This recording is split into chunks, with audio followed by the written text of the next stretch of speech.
So you go from Germany to Singapore to London to San Francisco. What happened in San Francisco?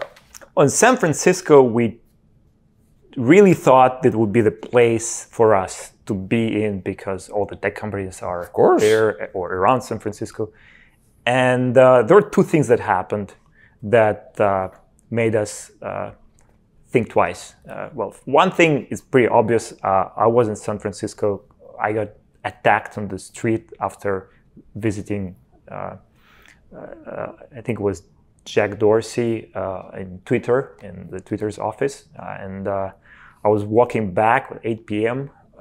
To my hotel, and I got attacked in the street. This is the only country where I got attacked in the street. What happened? Just three big guys tried to grab my phone from my hands. I was tweeting about the fact that I just met the founder of Twitter. That seemed like a right idea for me back then to do. And I got attacked. I didn't want to let them have my phone. They probably didn't expect resistance. So I snatched my phone back. There was a short fight with the guys. There was a little bit blood involved.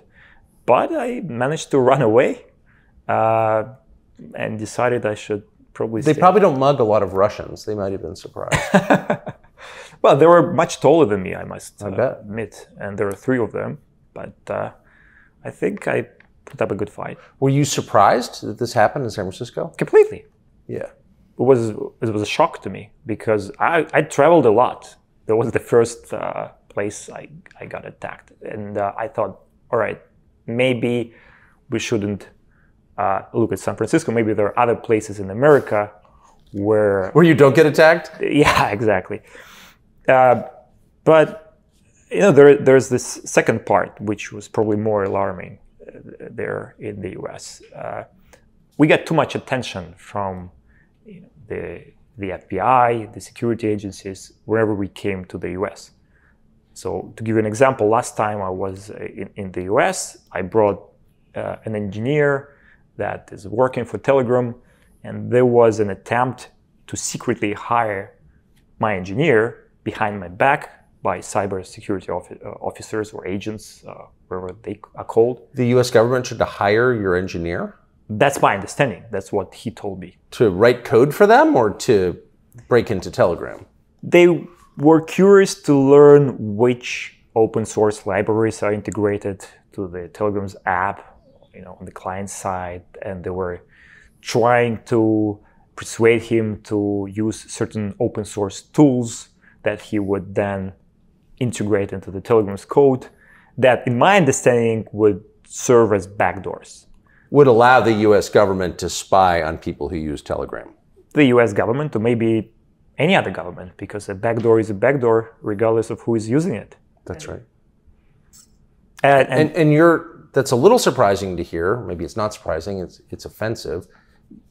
You're confident that happened? Yes. There is no reason for my engineer to make up the stories. Also because I personally experienced similar pressure in the US. Whenever I would go to the US, I would have two FBI agents greeting me at the airport, asking questions. One time I was having my breakfast at like 9 a.m. and the FBI showed up at my house that I was renting. And that was quite surprising. And I thought, we're getting too much attention here. It's probably not the best environment to run. Why would had you committed a crime? No. They were interested to learn more about Telegram. They knew I, left Russia. They knew what we were doing, but they wanted details. And my understanding is that they wanted to establish a relationship to, in a way, control Telegram better. I understand they were doing their job. It's just that for us running a privacy-focused social media platform, that probably wasn't the best environment to be in. We want to be focused on what we do, not on government relations of that sort. Government relations. So then you came to UAE, to Dubai. Yes. 7 years ago, we moved here We first wanted just to try it for half a year, see if it works out. And it turned out to be a great place. We never looked back, and we never wanted to change the UAE for any other place after that. Why? Well, for a number of reasons. First, the ease of doing business here is so high. For example, you can hire people from anywhere in the world as long as you're paying them a good salary. The residence permits, they're granted automatically. It's very different. If you try to do that in Europe and some other countries, it's very different from them. Second, it's very tax efficient. Third, the infrastructure is great. You get a lot for the minimum amount of taxes you're paying. The roads, the airports, the hotels, everything. I think you witnessed it yourself. Yes. But I think more importantly is that it's a neutral place. It's a neutral country. It's a small country that wants to be friends with everybody. It's not aligned geopolitically with any of the big superpowers.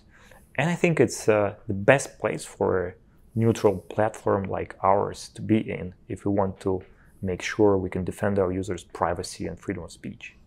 So in the time that you've been here, there have been a number of wars and threats of war, precursors to war.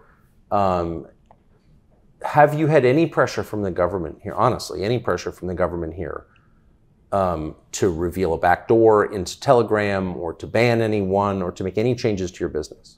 Zero. That's the best part. For all the 7 years we've been here, there's been zero pressure coming from the UAE towards Telegram.